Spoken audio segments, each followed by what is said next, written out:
Bismillahirrahmanirrahim. Assalamualaikum warahmatullahi wabarakatuh. Yang saya hormati Bapak Ibu Kepala Kantor Layanan di Kemenku 1, Kepala Kantor Pajak, Bea Cukai, Lelang, KPPN.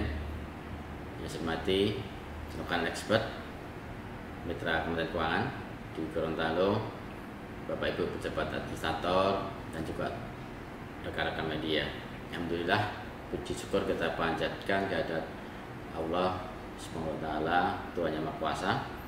Atas berkat rahmatnya kita diberikan kesehatan untuk bisa bertemu untuk acara hari ini di Forum Koordinasi Fiskal Moneter Press Conference ALKO Regional Makroekonomi Keuangan dan Moneter Lo Gorontalo periode sampai dengan tanggal 28 Februari 2025.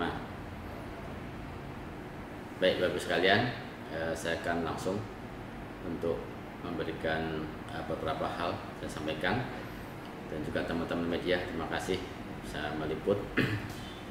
Untuk yang pertama, kita flashback terhadap kondisi perekonomian global sampai Februari 2025. Saat ini dunia mengalami perubahan yang sangat besar dan sangat signifikan. The New Economic Order, yaitu sebuah order ekonomi global yang tidak lagi mengikuti pakem selama hampir 50 tahun belakangan ini, bahkan mungkin lebih, di mana di tahun era 50-an ke belakang globalisasi global ruler base masih menjadi sandaran atau fondasi dalam melakukan berinteraksi dan berrelasi antar negara yang semuanya bertujuan agar hubungan antar negara tadi berdasarkan aturan dan kepastian, tidak berdasarkan atas aksi sepihak. Global ruler base tersebut memunculkan organisasi multilateral ada seperti G20, United Nations, World Trade Organization, dan juga World Bank. Namun sejak kemarin terpilihnya Presiden Donald Trump di Amerika, kita dikenal dengan Trump 2.0, unitarianism atau aksi sepihak dari suatu negara besar dan terkuat di dunia saat ini menjadi dominan sehingga melemahkan global ruler tersebut. Ini akibatnya Amerika yang selama ini menjadi promotor pendukung dari berbagai multilateral. Presiden Trump menerapkan kebijakan tarif secara sepihak kepada negara tetangganya sejak tanggal 1 Februari 2025. Akibatnya ada perang dagang besar balasan dari Tiongkok atas kebijakan tarif Trump tersebut. Ini juga diberlakukan bagi barang-barang impor yang berasal dari Amerika. Sekarang bagi Indonesia apa dampaknya? Bagi Indonesia dampak tarif Trump 2.0 ini, satu, diberlakukannya kebijakan tarif pada negara surplus dagang. Yang kedua, biaya sektor manufaktur dan digital lebih tinggi. Yang ketiga, disrupsi rantai pasok akibat perang dagang. Dan juga yang keempat, volatilitas harga komoditas. Kelima, volatilitas pasar keuangan. Keenam, peluang relokasi dari rekonfigurasi rantai pasok. Yang terakhir itu peluang kerjasama ASEAN dan BRICS yang lebih kuat. Ini dampak secara global. Baik Bapak Ibu teman-teman sekalian, kita lihat di Gorontalo. Ekonomi Gorontalo di triwulan 4 2024 menunjukkan kinerja positif dan mengalami pertumbuhan sebesar 3,44% secara year on year dan 4,13% kuartal ke kuartal. Di sisi lain, di Februari 2025 secara year on year Provinsi Gorontalo masih mengalami deflasi sebesar 0,29% dan secara month-to-month, di mana diskon tarif listrik ini menjadi komoditas utama penyumbang terjadi deflasi. Kalau kita lihat, Kota Gorontalo mengalami deflasi year on year sebesar 0,51%. Dan untuk Kabupaten Gorontalo mengalami deflasi year on year 0,20%. Di sisi kesejahteraan, kita lihat kemiskinan di September 2024 sebesar 13,87% atau turun 0,70%, menjadi penurunan kemiskinan Gorontalo terendah sepanjang sejarah. Hal ini tentu tidak lepas dari kontribusi semua pihak ya Bapak Ibu sekalian, di level pemerintah baik pusat maupun daerah. Ini dalam menjaga kondisivitas daerah, regulasi yang pro investasi dan juga lapangan kerja. Sementara di level perbankan, teman-teman perbankan berhasil menjaga perputaran uang tetap lancar dari perekonomian berjalan juga di IPM, Indeks Pembangunan Manusia di Gorontalo terpantau baik 72,01 pada tahun 2024 atau naik 0,75% secara year on year, dan tingkat pengangguran terbuka menurun 0,017 menjadi 3,13% pada Agustus 2024. Di sisi lain, nilai tukar petani pada Februari naik 1,01 menjadi 112,58, dan ini nilai tukar nelayan alhamdulillah naik juga 3,4 sehingga menjadi 100,67. Kenaikan nilai tukar petani mencapai 112,58 ini adalah mendekati capaian tertinggi di tahun 2024, saat itu 112,75. Sementara untuk nilai tukar nelayan alhamdulillah, ini catatan kami dari 2023 September baru kali ini menembus di angka 100 ini alhamdulillah. Luar biasa perjuangan untuk meningkatkan nilai tukar nelayan. Baik Bapak Ibu sekalian, teman-teman media juga, kinerja APBN nasional kita sampaikan sampai dengan 24 Februari ini defisit 31,2 triliun atau 0,13% dari PDB. Pos pendapatan negara tercapai 316,9 triliun atau mencapai 10,5% dari target. Penerimaan negara mengalami perlambatan karena adanya moderasi harga-harga komoditas. Namun demikian, pencapaian akan terus diupayakan. Ada teman-teman akan optimalisasi berbagai macam insentif strategis dan juga perbaikan administrasi. Pos belanja terrealisasi sebesar 348,1 triliun atau 9,6% dari pagu belanja yang sudah dibelanjakan. Meskipun dilakukan secara efisiensi anggaran, alhamdulillah realisasi anggaran masih on track di APBN dan akan menjadi instrumen yang penting dalam menjaga kinerja perekonomian. Dan dari pendapatan belanja di atas dapat kita lihat bahwa APBN kita di Februari 2025 mengalami defisit 31,2 triliun dengan keseimbangan primer 48,1 triliun. APBN akan terus optimal dalam mendukung prioritas pemerintah untuk mendorong pertumbuhan dan kesejahteraan masyarakat. Kita beralih ke APBN di regional di Gorontalo. Kinerja APBN Gorontalo sampai dengan 28 Februari 2025 walaupun mengalami ada juga perlambatan di penerimaan dan juga ada efisiensi anggaran, APBN terus dioptimalkan dalam mendukung prioritas pemerintah. Kita lihat pada sisi penerimaan tercatat bahwa pendapatan negara mencapai 178,26 miliar atau terrealisasi 14,98% dari target. Sementara itu dari sisi belanja telah terrealisasi 1,5 triliun atau 14,98% dari pagu tahun 2025. Kalau kita lihat penerimaan di Gorontalo melebihi dari penerimaan di nasional. Kalau kita lihat di Gorontalo maka antara pendapatan dan belanja maka diperoleh defisit APBN di Gorontalo sebesar 1,3 triliun. Kita lihat untuk tabel e-account APBN wilayah Gorontalo. Realisasi pendapatan sebesar 12,26% dari target. Penerimaan pajak sampai 28 Februari mencapai 88,45 miliar atau 7,38% dari target. Dan penerimaan PNBP mencapai 89,81 miliar atau 35,11% dari target. Dan dari penerimaan pajak tadi komponen PPN mendominasi dengan nominal mencapai 46,62 miliar atau 7,5% dari target. Kinerja dari komponen cukai menjadi komponen dengan tingkat realisasi tertinggi sebesar 1090,82% dari target atau mencapai 0,37 miliar. Untuk PNBP lainnya tak terkecuali adanya kinerja positif dengan realisasi sebesar 80,43 miliar atau 96,17% dari target. Ini luar biasa ini. Kita bergeser ke sisi belanja. Di sisi belanja pemerintah pusat sampai dengan 28 Februari tampak realisasi sebesar 313,65 miliar atau 8,37% dari alokasi APBN di regional Gorontalo ya 2025. Ada perlambatan penyerapan ini karena ada efisiensi sesuai dengan Impres 1 tahun 2025, sehingga untuk realisasi ini masih didominasi komponen pegawai, belanja pegawai ya, yang tidak terkena kebijakan efisiensi.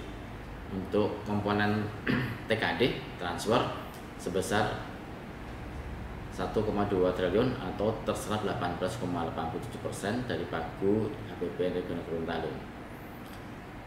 Kesimpulannya, e-account APBN Gorontalo menunjukkan adanya defisit sebesar 1.359,2 miliar atau 1,3 triliun. Realisasi defisit ini mengalami penurunan kalau dibanding dengan tahun sebelumnya sebesar 1,5 triliun. Untuk TKD kita coba highlight. Sampai dengan akhir Februari, total realisasi TKD tersalur 1,2 triliun atau 18,78% dari pagu dibandingkan periode yang sama di tahun sebelumnya. Ini alhamdulillah ada peningkatan realisasi sebesar 17,94% year on year. DAU masih melakukan unsur TKD dengan tertinggi mencapai 4,3 miliar atau 66,36%. Kemudian DAU sudah tersalurkan mencapai 20,41% dari pagu hingga tumbuh 13,01%. Dana desa menjadi unsur TKD dengan presentasi realisasi tertinggi 32,57%. Untuk dak fisik ini menjadi PR kita karena sampai dengan Februari masih nol, karena memang ada beberapa petunjuk teknis yang belum terbit. Tentunya kami dari Kanwil DJPB Provinsi Gorontalo terus proaktif melaksanakan pembinaan terkait dengan pengelolaan dak fisik untuk seluruh Pemda di wilayah Gorontalo, dan kami harapkan di tahun 2025 ini Pemda dapat memitigasi risiko kegagalan saldo seperti tahun-tahun yang lalu tidak terjadi, dan juga kami Kanwil DJPB melaksanakan koordinasi pembayaran THR dan juga pembayaran TKD di tahun 2025 dengan harapan kinerja realisasi TKD khususnya DAU SG atau Solusi Grand dapat meningkat, sehingga pembayaran THR kita harapkan dapat terbayar 100% sebelum hari Raya Idul Fitri 1446 Hijriah. Beralih ke APBD, Bapak Ibu sekalian, teman-teman media, kita lihat berdasarkan data SIGVI untuk pendapatan di Provinsi Gorontalo sampai 28 Februari 2025 sebesar 817,90 miliar. Ini masih seperti sebelumnya didominasi oleh pendapatan transfer, komponen PAD, retribusi jasa umum, pajak bahan bakar kendaraan bermotor atau PBBKB, dan juga pajak barang dan jasa tertentu PBJT menjadi penyumbang utama. Sementara untuk belanja daerah alhamdulillah sudah terrealisasi sebesar 643,58 miliar. Sama komponen belanja pegawai yang masih mendominasi 68,62% dari total pagu belanja di daerah. Guna untuk optimalisasi bagaimana ketergantungan terhadap transfer pusat tadi, pemerintah perlu untuk beberapa melakukan optimalisasi peningkatan PAD supaya bisa mengurangi ketergantungan tersebut. Di sisi lain belanja, kita perlu meningkatkan optimalisasi pelaksanaan anggaran melalui program yang efektif dan efisien, serta untuk mampu menghasilkan output dan outcome yang relevan. Itu Bapak Ibu teman-teman sekalian untuk gambaran di APBD. Baik Bapak Ibu teman-teman media yang saya hormati, sekarang kita bergeser ke perekonomian regional terkait dukungan pemerintah. Di sini Kanwil akan menyampaikan terkait dengan kredit program KUR dan UMI. Untuk KUR sampai dengan Februari 2025 sudah tersalur 96,35 miliar kepada 2049 debitur, dan Kabupaten Gorontalo mendominasi untuk penyaluran KUR tersebut. Ini totalnya di Kabupaten Gorontalo sebesar 31,29 miliar atau 32,48% kepada 723 debitur. Sektor yang mendominasi yaitu perdagangan besar dan eceran dengan total penyaluran 50,42 miliar atau 52,33% dari penyaluran. Perbedaan yang signifikan terkait debitur di masing-masing kabupaten kota di Gorontalo ini dipengaruhi oleh jumlah penduduk dan peluang usaha kemudian untuk melakukan usaha serta tingkat produktivitas masyarakat antar daerah. Untuk UMI, Bapak Ibu sekalian, sampai dengan Februari ini baru tersalur 0,12 miliar kepada 12 debitur. Ada 3 daerah yaitu Kabupaten Gorontalo, Kabupaten Gorontalo Utara dan Bonibulango untuk pembiayaan UMI-nya tersalur di sektor perdagangan besar dan eceran. Kalau kita lihat belum optimalnya UMI ini ada indikasi karena ada beberapa irisan produk-produk teman-teman dari perbankan yang sejenis sehingga ini belum begitu banyak terserap, dan juga belum adanya koperasi sebagai penyalur linkit dan juga calon debitur yang tertolak oleh sistem SIKP, dan ini sebagian besar karena sudah mendapatkan pembiayaan lain seperti KUR. Baik Bapak Ibu teman-teman media, sekarang kita terkait dengan belanja pemerintah pusat yang mengalir melalui unit vertikal di Gorontalo dan juga TKD. Ada belanja PBN yang langsung dari pusat ke daerah. Ada Perlinsos di tahun 2025. Kita lihat Perlinsos ini ada untuk alokasi yang pertama melanjutkan perlintas yang tahun sebelumnya, PKH, kartu sembako, PIP, KIP kuliah. Yang kedua ada sinergi dan integrasi Perlinsos dengan kartu sejahtera. Yang ketiga penguatan Perlinsos sepanjang hayat. Yang terakhir ada penguatan G2C dari kemiskinan, antara untuk Perlinsos yang berbasis pemberdayaan atau melanjutkan Perlinsos tadi antara PKH, kartu sembako, PIP dan juga KIP kuliah.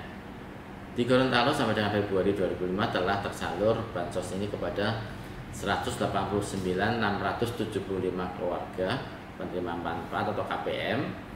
Ini sebesar 122,16 miliar. Rinciannya untuk BNPT bantuan pangan non tunai kepada 110.626 KPM, uangnya sebesar 66,38 miliar. Program Keluarga Harapan atau PKH kepada 77.111 KPM sebesar 54,75 miliar. Yang ketiga YAPI, program yatim piatu kepada 1.938 KPM atau keluarga penerima manfaat, ini sebesar 1,04 miliar.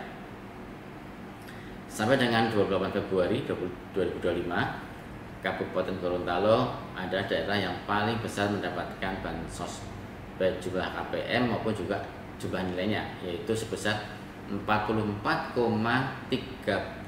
miliar yang tersalur kepada 68.777 KPM. Sementara Kabupaten Gorontalo Utara ini daerah terendah untuk menerima bansos, yaitu sebesar 13,42 miliar yang tersalur kepada 20.465 KPM.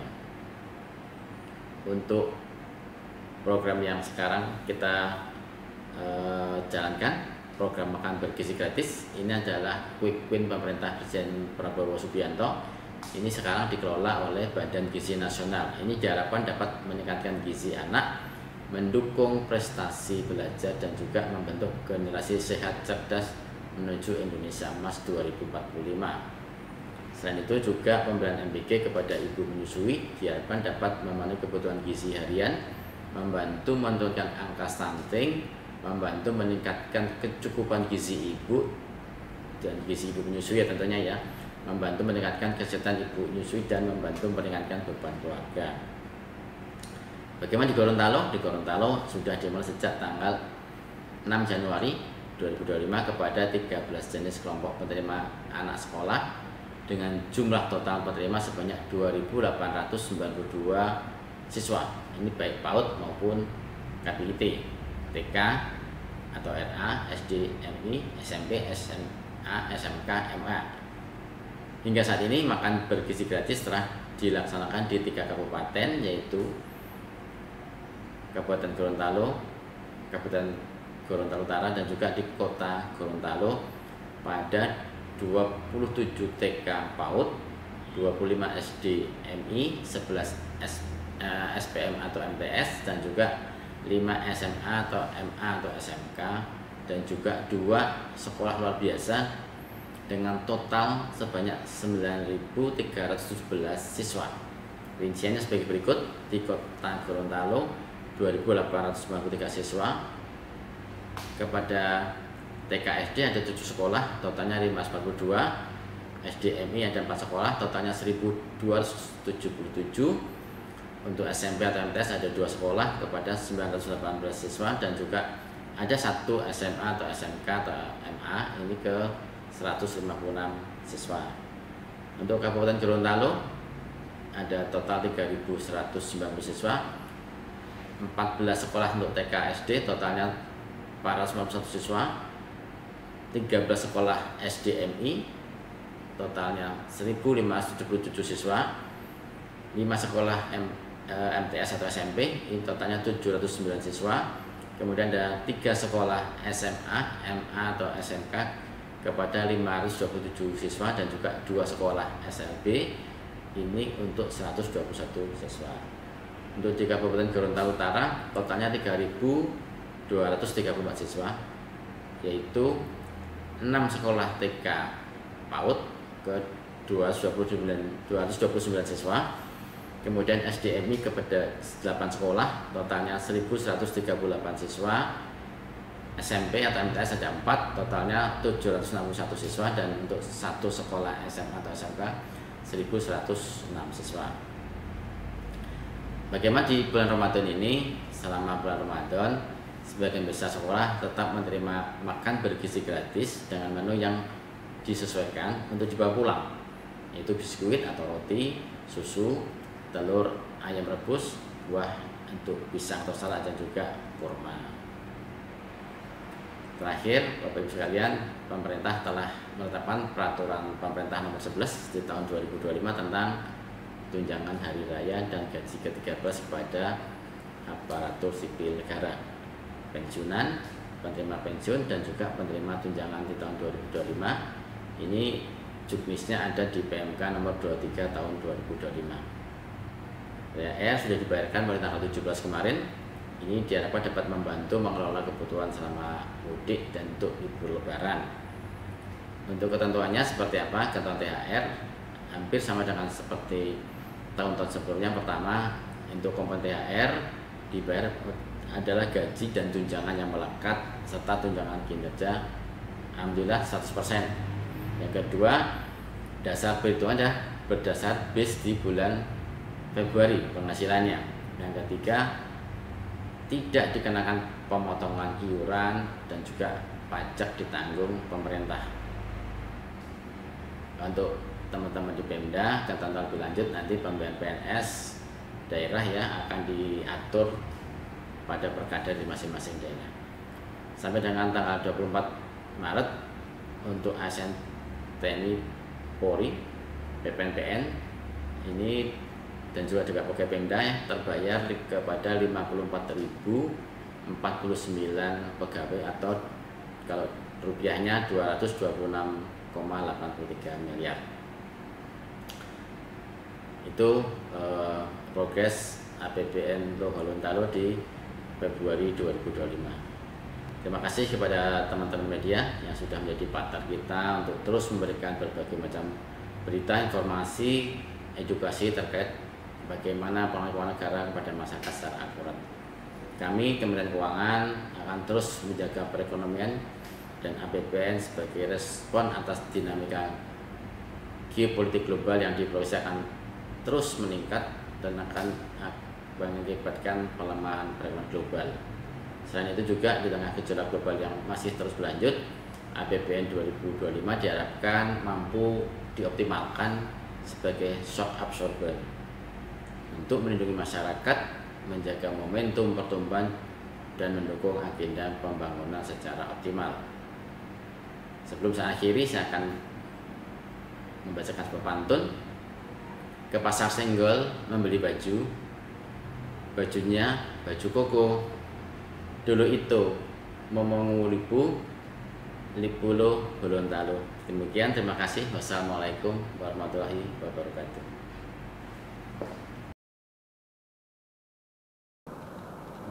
Terima kasih Pak Kakanwil atas waktu yang diberikan untuk KPP Pratama Gorontalo.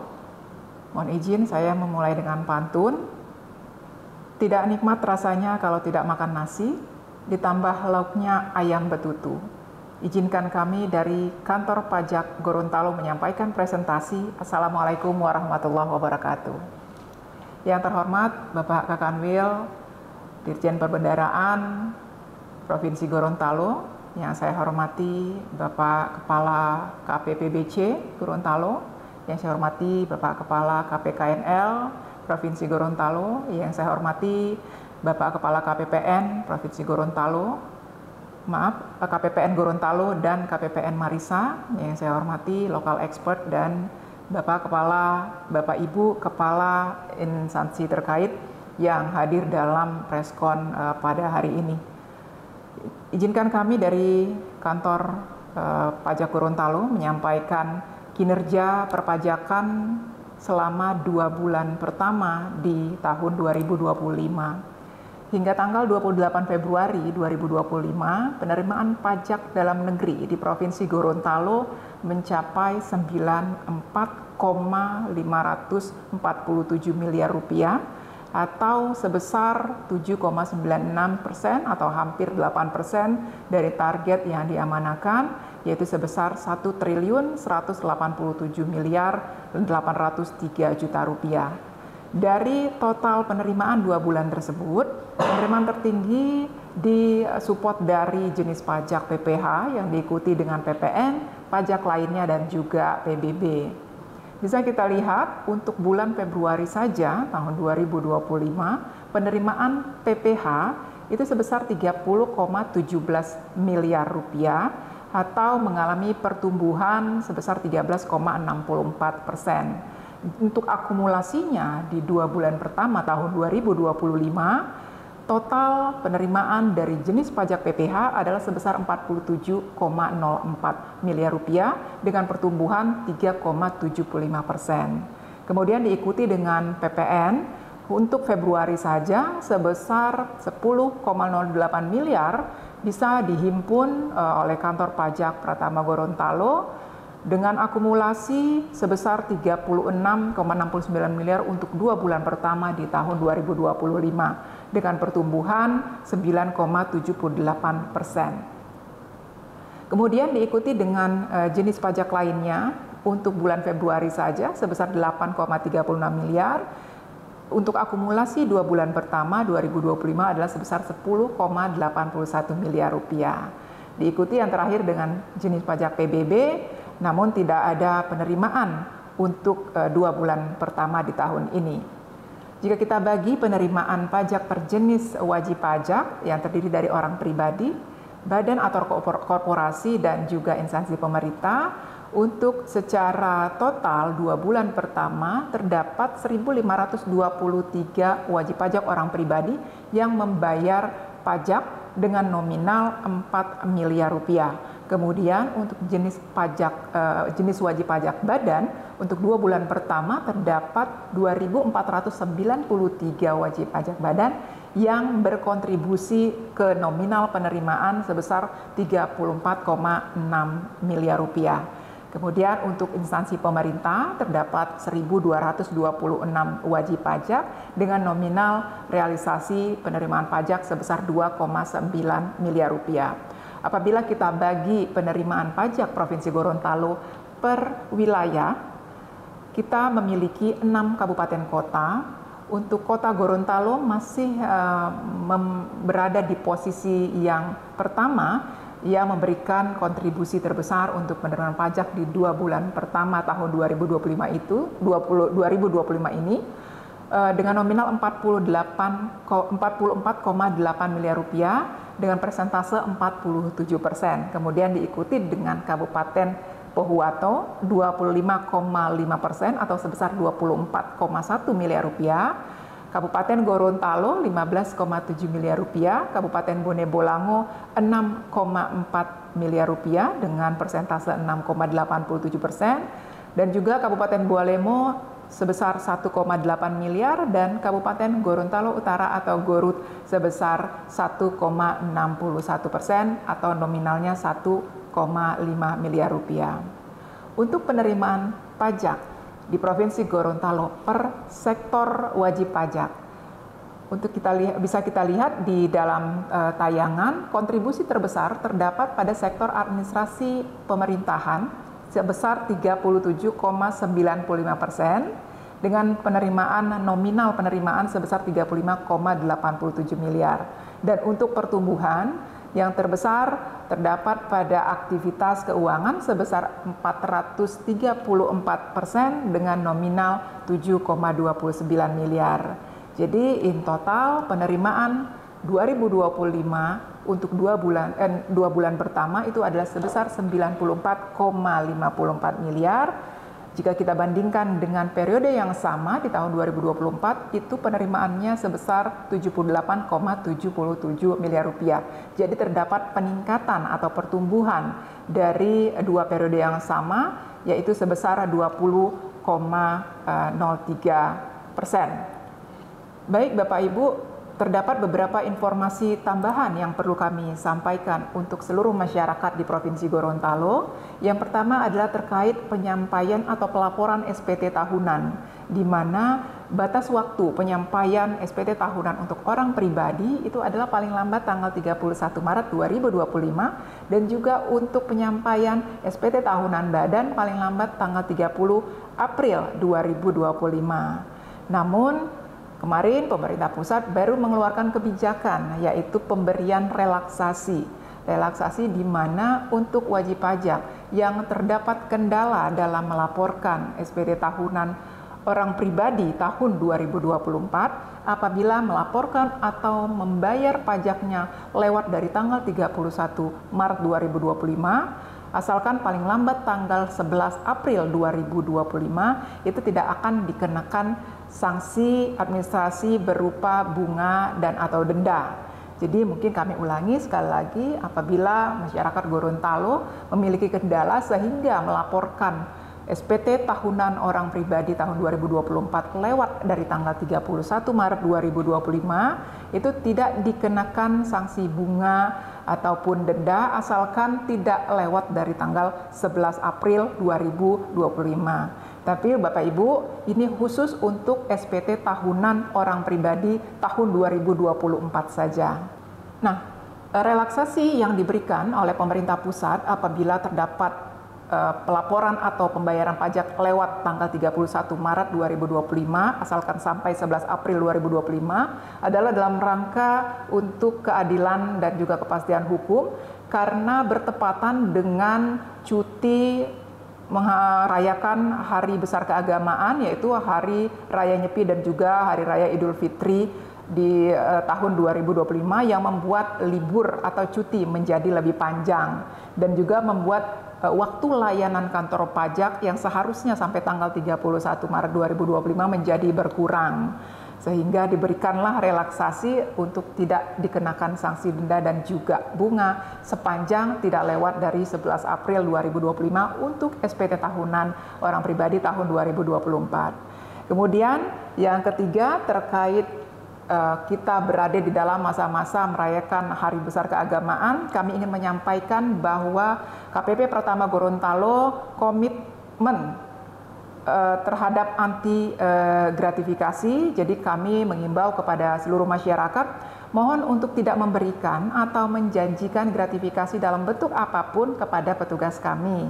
Direktorat Jenderal Pajak memiliki komitmen yang kuat dalam menolak gratifikasi. Apabila Bapak Ibu masyarakat Gorontalo ada melihat atau mengetahui terdapat petugas kami yang menerima atau dijanjikan gratifikasi, kami mohon untuk segera melaporkan ke Kring Pajak 1.500-200 atau melalui email ke kode.etik@pajak.go.id atau lewat email wise.kemenq.go.id. Kemudian yang terakhir, kami selalu mengingatkan kepada seluruh masyarakat untuk waspada terkait tindakan penipuan yang mengatasnamakan pegawai DJP. Modus penipuan ini semakin marak apalagi di masa-masa sekarang ini, yaitu masa pelaporan SPT tahunan dan juga implementasi Cortex yang mulai berjalan pada 1 Januari 2025. Sebagaimana yang kita ketahui, batas waktu pelaporan SPT tahunan adalah maksimum 31 Maret 2025 untuk orang pribadi dan juga 30 April 2025 untuk WP Badan. Jadi kami menghimbau untuk tetap waspada. Terdapat beberapa modus penipuan yang terjadi selama ini dilakukan melalui berbagai saluran komunikasi, melalui telepon, WhatsApp, media sosial ataupun berbagai saluran lainnya.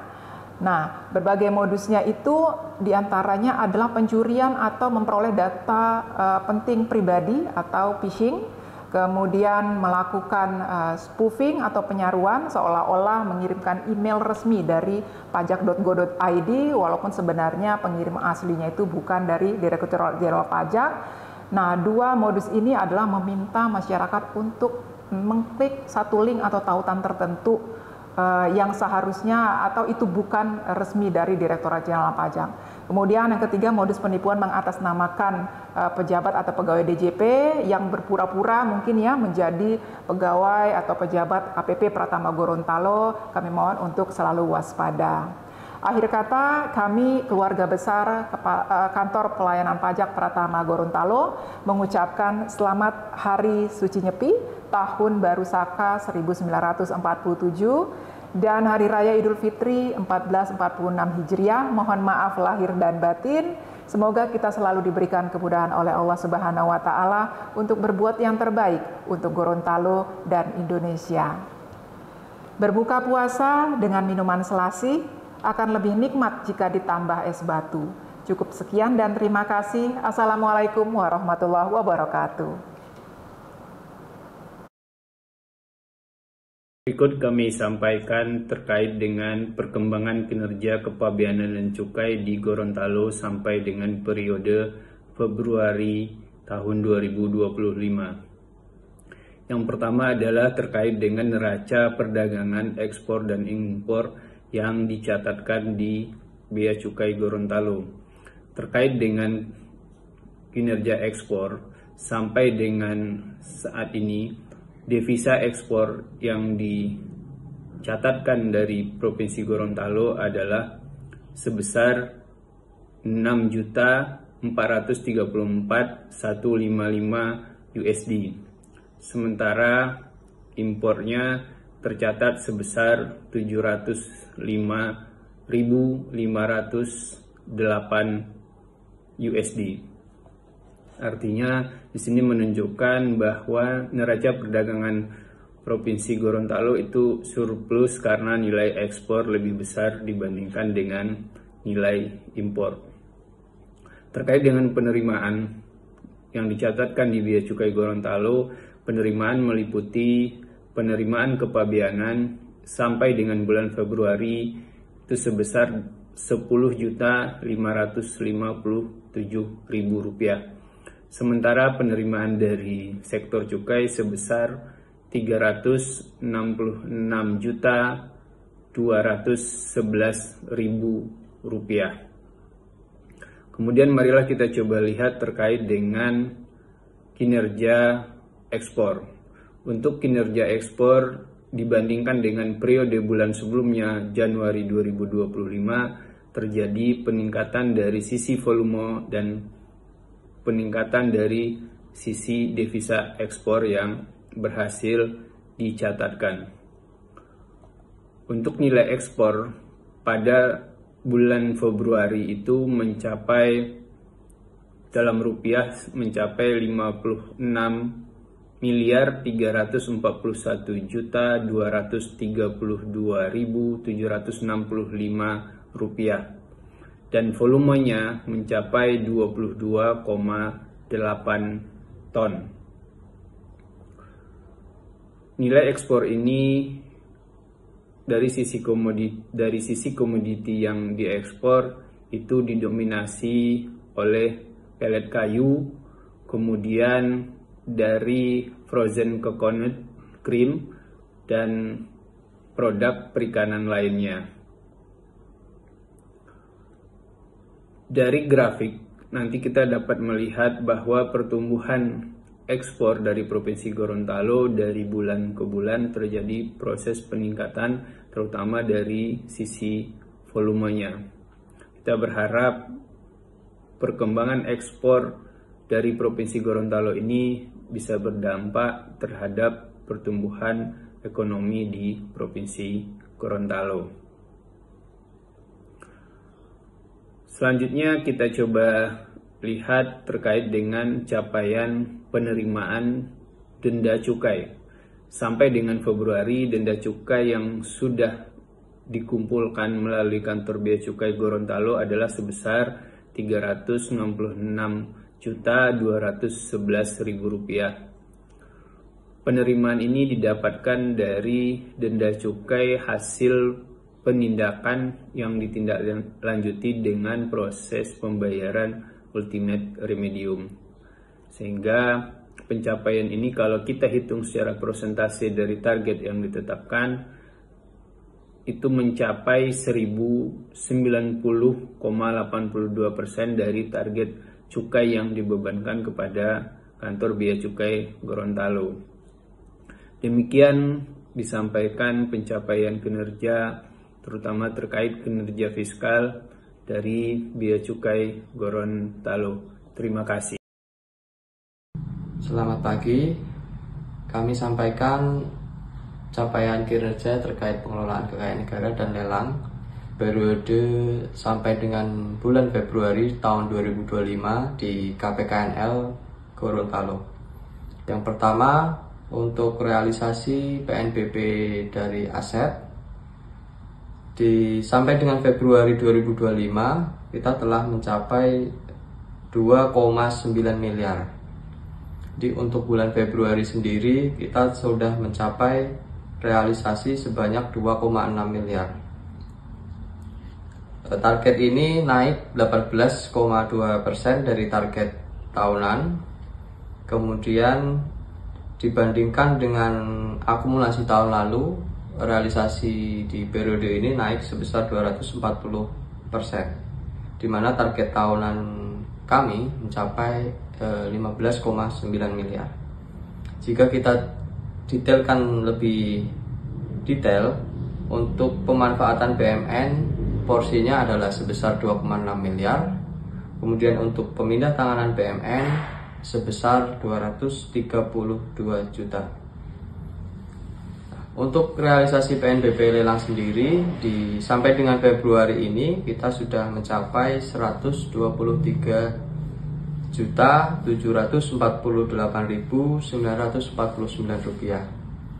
Untuk capaian di bulan Februari sendiri mencapai 84.550.000 rupiah. Nah, target ini secara tahunan baru mencapai 4,2%. Nah, untuk realisasi akumulatif turun 58,7% dibanding periode yang sama di 2024. Untuk target tahunan kami mencapai 2,9 miliar. Jadi baru tercapai 123 juta sampai dengan Februari ini. Apabila kita detailkan lebih lanjut, untuk bea lelang pejabat lelang kelas 1 capaiannya mencapai 61 juta. Kemudian untuk bea lelang pegadaian itu 62 juta. Sedangkan yang terakhir realisasi PNBP dari piutang negara sampai dengan Februari 2025 kita baru mencapai Rp50.000, di mana target tahunan sebesar 1 juta rupiah. Nah, mungkin itu yang bisa kami sampaikan terkait dengan PNBP dari sisi pengelolaan kekayaan negara, lelang dan piutang negara di KPKNL Gorontalo untuk periode Februari 2025. Terima kasih. Assalamualaikum warahmatullahi wabarakatuh. Baik, saya mulai saja ya, Pak Arief ya. Oke, siap. Ya, siap, Pak. Baik, bismillahirrahmanirrahim. Assalamualaikum warahmatullahi wabarakatuh. Selamat pagi, salam sehat untuk kita semua. Yang kami hormati Bapak Kakanwil Perbendaraan Provinsi Gorontalo, yang kami hormati pejabat administrator dan pengawas di jajaran Kemenko 1 Provinsi Gorontalo, para narasumber dari Kepala Kantor Pajak, Bea Cukai, Kekayaan Negara dan Lelang, serta Bank Indonesia, kalangan media, Bapak Ibu hadirin yang kami muliakan.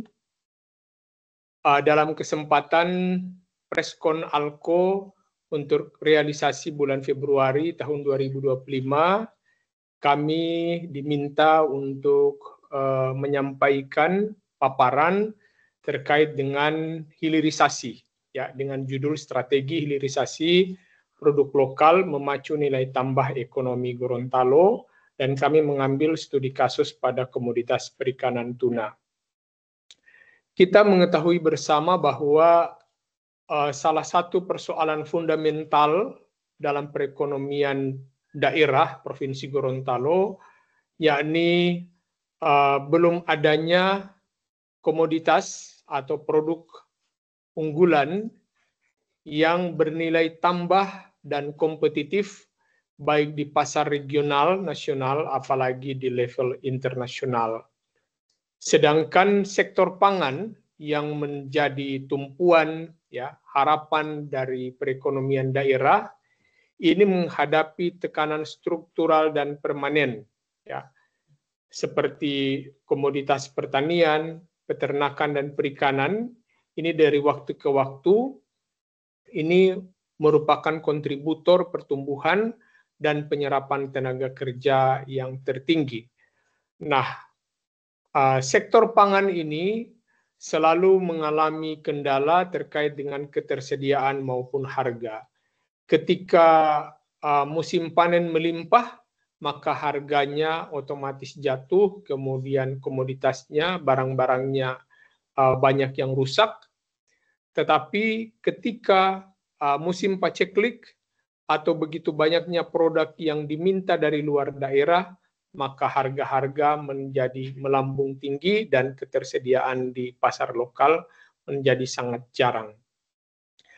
Nah, hal ini juga dapat kita perhatikan, ini sejalan dengan fenomena atau gejala deindustrialisasi dini di Provinsi Gorontalo.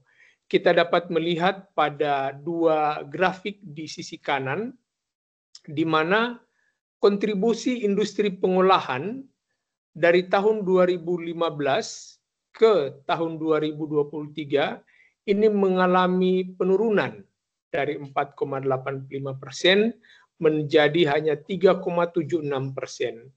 Demikian juga pertumbuhan sektor industri pengolahan juga terus mengalami penurunan dari 6,12% menjadi 3,82%.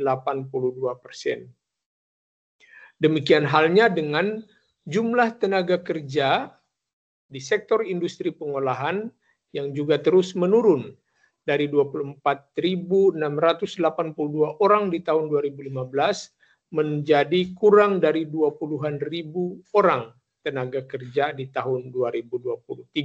Dan ini berarti persentasi pertumbuhan penyerapan tenaga kerja yang selalu negatif. Nah, dari sekian banyak komoditas yang berpotensi untuk dilakukan hilirisasi, maka saya sengaja memilih komoditas perikanan tuna, ya, untuk objek yang pertama ini. Kenapa? Karena saya melihat paling tidak dalam 5-10 tahun ini komoditas ekspor yang diunggulkan dari Provinsi Gorontalo itu selalu ada tuna di dalamnya. Ya. Jadi ini juga perlu mendapat perhatian kita bersama, ya, karena dibalik dari naik turunnya produksi dan ekspor dari komoditas pertanian, ternyata tuna itu dia relatif stabil. Ya. Nah, berdasarkan data yang kami peroleh dari Bea Cukai, Pak Dedi, ya, bahwasanya tuna yang banyak diekspor dari Provinsi Gorontalo itu diantaranya adalah tuna loin segar, kemudian tuna saku beku, dan tuna sirip kuning segar. Ya.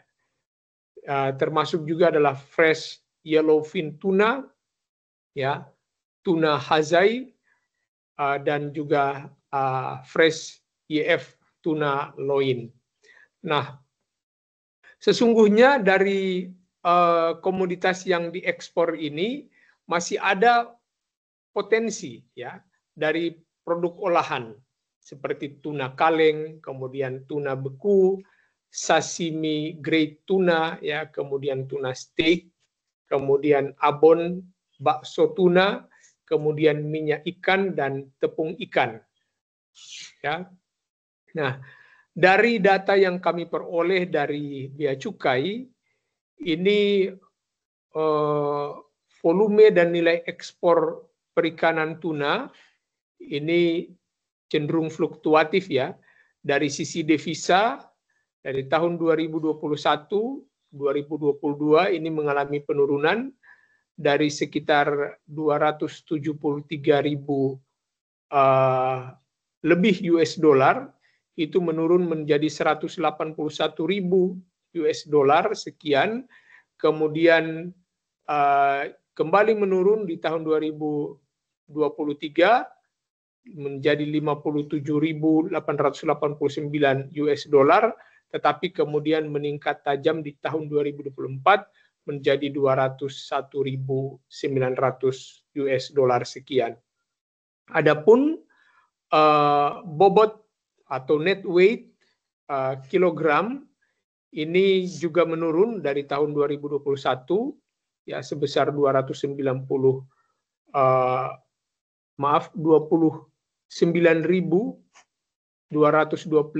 kilogram atau 29 ton lebih. Ini turun menjadi sekitar 17 ton dan turun lagi di tahun 2023, tetapi sedikit meningkat di tahun 2024. Nah, hilirisasi untuk tuna ini sangat penting karena selain untuk menambah nilai jual, ya, dari komoditas tuna, juga ini akan menciptakan efek multiplier, ya, melalui penciptaan lapangan kerja, peningkatan pendapatan masyarakat, dan pengembangan industri pendukung komoditas tuna. Selanjutnya, kita akan melihat bagaimana profil dari tuna di Gorontalo. Yang pertama, perikanan tuna yang ada di Provinsi Gorontalo, ini permintaan pasar lokalnya itu mencakup ke hotel, resto, dan catering yang mencapai rata-rata 250 hingga 300 ton per tahun. Ini menurut data dari Dinas Kelautan Perikanan tahun 2023. Kemudian permintaan regional Sulawesi Kalimantan itu mencapai 1.000 sampai 1.300 ton per tahun, data dari Kementerian Kelautan Perikanan. Nah, sebenarnya produk-produk olahan tuna ini juga sudah banyak seperti abon, bakso tuna, nugget, dan sebagainya, tetapi belum ada industri skala menengah dan besar untuk tuna kaleng di tuna kaleng di Provinsi Gorontalo. Nah, industri pengolahan tuna di Provinsi Gorontalo ini sebenarnya belum atau masih relatif baru dan belum cukup maksimal bila dibandingkan dengan daerah-daerah sekitar seperti yang sudah berkembang di Bitung, Sulawesi Utara maupun di Bali. Adapun dari sisi kualitas barang atau komoditi, berdasarkan beberapa hasil riset, ternyata bahwa tuna yang berasal dari perairan Gorontalo, yang itu adalah dari Teluk Tomini, ini adalah tuna yang berkualitas tinggi, dengan kandungan omega 3 itu rata-rata 2,3 gram per 100 gram. Ini merupakan riset dari Manado, sedangkan hasil riset dari Pak Prof. Hafiz Olii dari UNG, itu ternyata lebih tinggi lagi.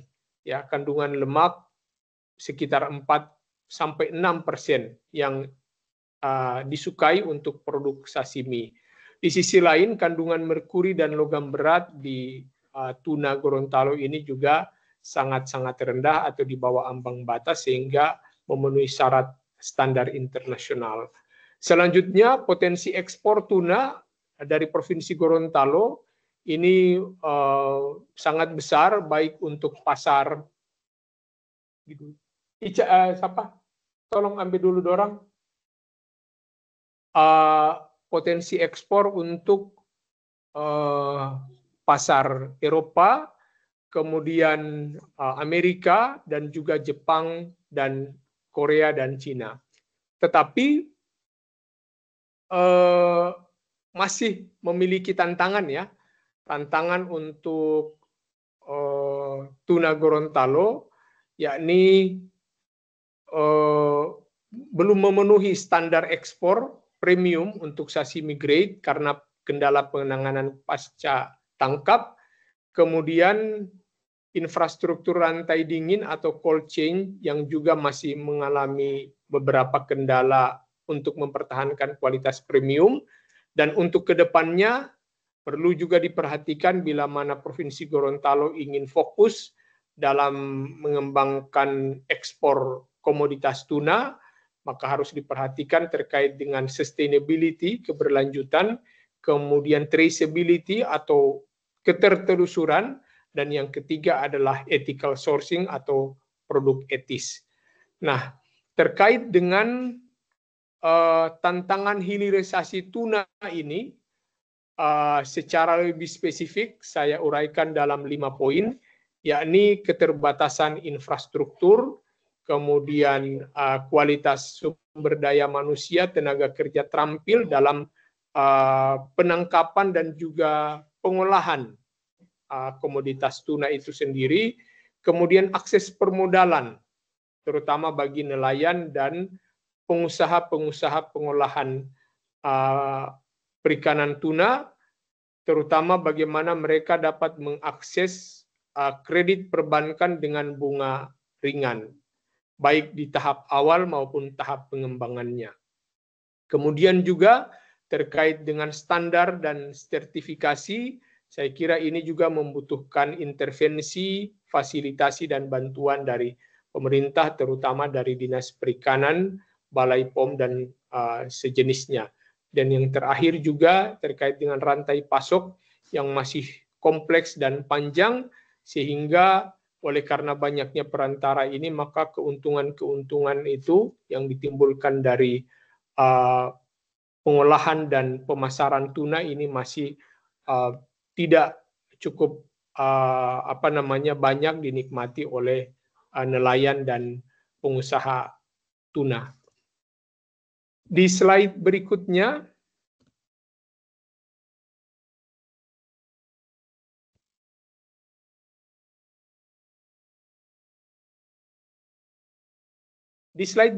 terkait dengan pewilayahan komoditas tuna, dapat kita lihat bahwa semua kabupaten kota di Provinsi Gorontalo ini punya produksi tuna, ya. Yang tertinggi itu di Gorontalo Utara, ya, sebesar 3.150 ton per tahun. Kemudian Boalemo dan Pohuwato, ya, yang ditotalkan juga dapat mencapai lebih 4.000 ton per tahun. kemudian yang paling kecil itu berada di Kota Gorontalo yang berkisar 175 ton per tahun. Adapun terdapat setidaknya ada 4 alternatif untuk hilirisasi tuna di Provinsi Gorontalo, di mana yang pertama adalah pengembangan fasilitas penanganan tuna segar premium atau sashimi grade. Kemudian alternatif kedua pengembangan industri tuna loin beku. Kemudian yang ketiga pengembangan industri produk tuna olahan. Dan yang keempat adalah pengembangan industri tuna terintegrasi. Pada tabel sebelah kiri bawah, saya coba untuk merumuskan lebih rinci lagi terkait dengan analisis biaya manfaat dari 4 alternatif strategi hilirisasi tuna ini, di mana memang yang paling murah itu dari alternatif A, berurutan kepada yang paling mahal, ya, itu di alternatif D, yakni pengembangan industri tuna terintegrasi. Tetapi dibalik dari mahalnya biaya investasi dari alternatif D ini, ternyata ini juga memunculkan keuntungan-keuntungan secara ekonomis maupun non-ekonomis yang lebih tinggi dari alternatif D ini, di mana kinerja finansial itu terbaik berada di alternatif D, ya, pendapatan tahunan mencapai 185,7 miliar, kemudian net present value dengan discount rate 10% itu mencapai 198,4 miliar, kemudian internal rate of return juga yang lebih tinggi, kemudian BC ratio juga yang lebih tinggi, dan payback period per tahun juga yang lebih rendah, kemudian penciptaan lapangan kerja dengan jumlah yang lebih banyak mencapai 650 orang dibandingkan dengan ketiga alternatif yang lain, sedangkan peningkatan nilai tambah dari pengembangan industri tuna terintegrasi ini mencapai 245% nilai tambah yang dapat dihasilkan, tertinggi dibandingkan dengan ketiga alternatif lainnya. Tentu saja untuk keperluan ekspor ini ada berbagai alternatif ini yang dapat diintervensi oleh pemerintah, tetapi juga kita memahami bahwa oleh karena situasi keuangan negara, ya, APBN maupun investasi di bidang infrastruktur ini yang juga semakin terbatas, maka diperlukan intervensi, ya, investasi dari perusahaan-perusahaan, dari kalangan swasta, dan juga kerjasama dari investor internasional. Mohon maaf, ini agak tersendat ini slide-nya. Baik, di slide berikutnya saya kira untuk pengembangan industri perikanan tuna ini membutuhkan peran multi pihak dan juga dukungan anggaran, baik dari unsur pemerintah, ya, dari sisi regulasi, kebijakan, kemudian dari sisi infrastruktur, ya, terutama untuk memperbaiki pelabuhan perikanan, kemudian mengembangkan sistem logistik perikanan, kemudian terkait dengan ketersediaan listrik, air bersih, dan infrastruktur pendukung lainnya. Kemudian dari sisi investor perlu menyediakan modal kerja yang cukup besar untuk pengembangan teknologi pengolahan, kemudian terkait dengan smart fishing, dan juga cold storage dan rantai dingin dari perikanan di Provinsi Gorontalo. Termasuk juga bagaimana membuka jaringan pemasaran baik di pasar regional maupun pasar nasional hingga pasar internasional, kemudian juga membutuhkan dukungan dari lembaga riset dan pengembangan perguruan tinggi, kemudian juga dari jajaran media dan jurnalistik untuk terus meningkatkan sosialisasi, edukasi, advokasi, dan juga promosi untuk mengkonsumsi tuna-tuna berkualitas dari Provinsi Gorontalo. Demikian halnya juga membutuhkan partisipasi aktif dari masyarakat, baik itu kelompok nelayan dan pekerja industri pengolahan, kemudian konsumen untuk terus memantau praktek penangkapan ikan yang bertanggung jawab dan melaporkan kegiatan-kegiatan illegal fishing dan juga menjaga kualitas lingkungan perairan. Termasuk juga para wisatawan, wisata bahari, ini juga turut serta untuk menjaga kelestarian dan konservasi wilayah perairan di Teluk Tomini. Nah, di slide terakhir, saya ingin menekankan bahwa hilirisasi ini adalah upaya jangka panjang yang membutuhkan peta jalan atau roadmap. Nah, sebagus apapun peta jalan atau roadmap yang disusun, baik oleh lembaga peneliti, oleh akademisi, perguruan tinggi, maupun oleh pemerintah dan OPD teknis, tetapi selama peta jalan itu tidak dapat dilaksanakan secara berkesinambungan dan disiplin, maka harapan untuk mewujudkan hilirisasi sektor perikanan, khususnya komoditas tuna di Provinsi Gorontalo ini sulit untuk diwujudkan. Sehingga selain kerjasama, kolaborasi, baik pada kegiatan-kegiatan affirmative action, dukungan-dukungan permodalan, keuangan finansial, juga dibutuhkan kerja bersama, ya, alokasi anggaran dari pemerintah daerah, provinsi, kabupaten, kota, dan juga pembiayaan dari lembaga-lembaga swasta, BUMN, ya, juga sangat diharapkan untuk mendukung tahap hilirisasi perikanan tuna ini dapat berjalan dengan baik di Provinsi Gorontalo. Saya kira ini yang dapat saya sampaikan pada bagian akhir pemaparan saya.